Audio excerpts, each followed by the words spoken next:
Meanwhile, Johnson & Johnson has launched a new large-scale late-stage trial to test a two-dose regimen of its experimental COVID-19 vaccine. It plans to enroll up to 30,000 participants for the study and run it in parallel with a one-dose trial. Participants will be given a first dose of either a placebo or the experimental shot, followed by a second dose or placebo 57 days later.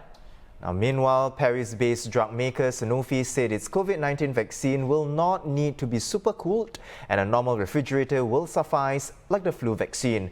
Now, this comes days after American pharmaceutical giant Pfizer and its German partner BioNTech announced that their vaccine had proven 90% effective in preventing COVID-19 infections in ongoing phase 3 trials. However, Pfizer's vaccine must be stored at -70 degrees Celsius or else it falls apart, and this is well beyond the capability of most hospital freezers, let alone domestic appliances.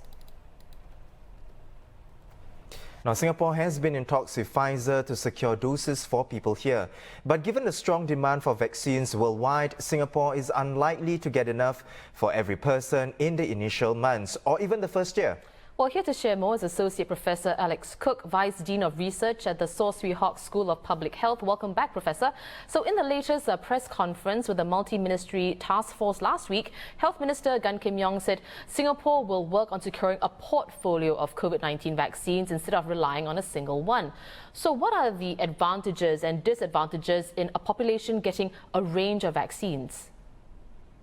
It's quite a pragmatic approach.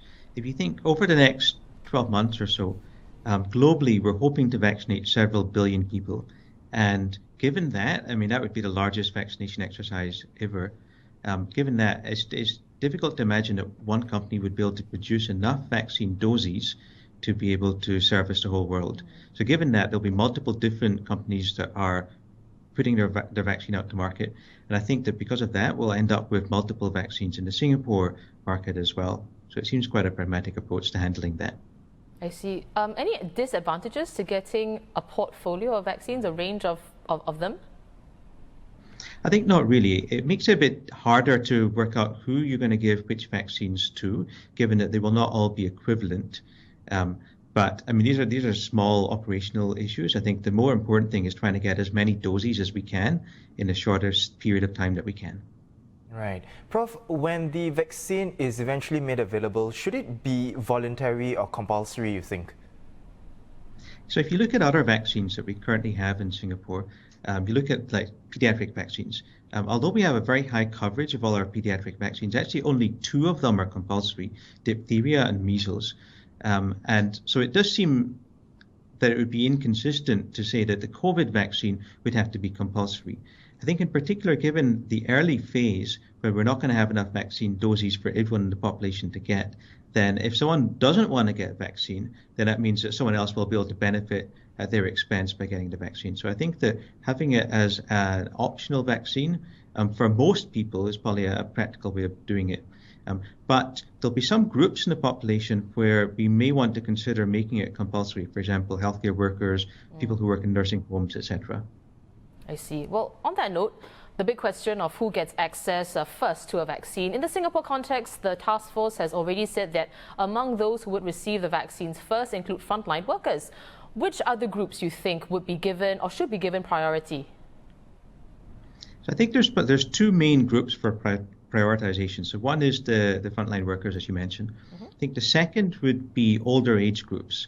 So throughout the pandemic, what we've seen is that it's the older age groups who are most vulnerable to getting COVID.